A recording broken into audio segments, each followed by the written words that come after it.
where you are in the real estate cycle? Just read the news. Read the news. You want to make that All right. mistake, you know, ever reading the news? Yeah, probably the markets are all they're local, right? So you're talking job growth, what kind of plans the cities have to bring in new companies and jobs. So you have, I'm sorry, go ahead. You're saying you have job? You have what kind of plans cities have to bring in new jobs. Building permits. Sorry. What about home sales? Home sales. You can see how much inventory there is left on the market and how much is being constructed. Yeah, where the pattern of growth is. Yeah. And then you can use the IRO report.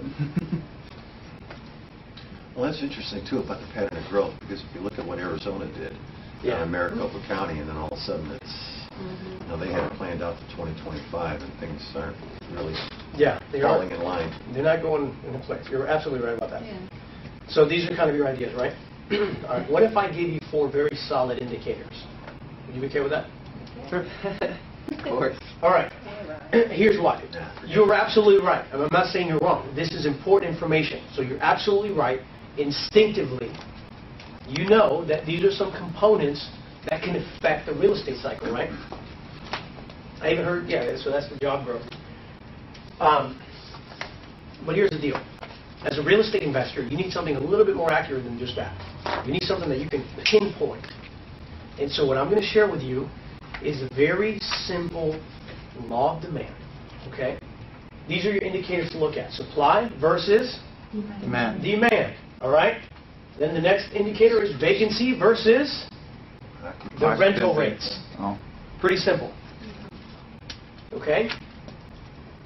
Everybody with me so far? Yes. So what do you think happens in a declining stage? Anybody want to take a stab before we go into it? For which? For all of them? What are the indicators within the declining stage? Is it to rent or to buy? Commercial real estate. So it'll be income. Vacancy starts going up.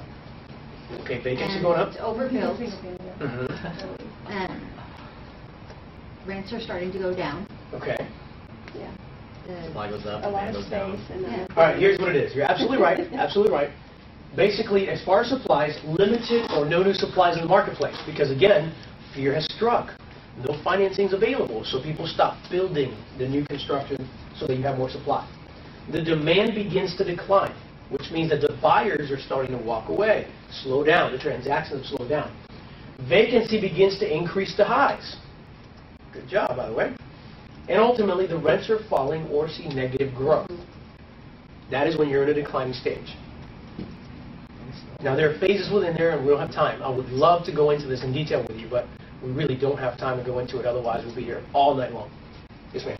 If you look at Marcus and Millichap, they have reports that have all of those indicators right there for each city. And then you wonder why these big companies do that, huh? MarcusMillichap.com. MarcusMillichap.com. It's a great resource to find this out.